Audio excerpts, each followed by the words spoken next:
মসজিদের মাইকে দেয়া হলো ঘোষণা, আর তা শুনেই ঘর থেকে বেরিয়ে এলেন আশেপাশের গ্রামের মানুষজন। মাদক ব্যবসার অভিযোগ এনে এক যুবক ও তার মাকে আটক করে পুলিশের হাতে তুলে দেয় স্থানীয়রা।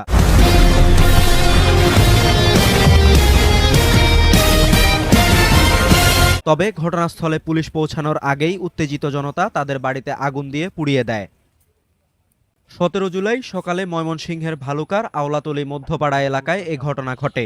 অনেক দিন ধরে মাদক ব্যবসার সঙ্গে জড়িত থাকার অভিযোগে স্থানীয়রা পারভেজ মিয়া ও তার মা পারভিন আক্তারকে আটক করে তাদের ঘরে আগুন ধরিয়ে দেয়। এতে একে একে পুড়ে যায় ৩টি আধাপাকা ও ৪টি টিন শেড ঘর সহ একটি মোটরসাইকেল।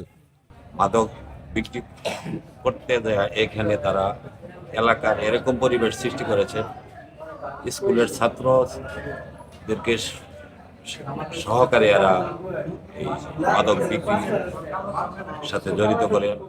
তার ফ্যামিলি সহ মাদকের ব্যবসা বিভিন্নভাবে তারা করতেছে।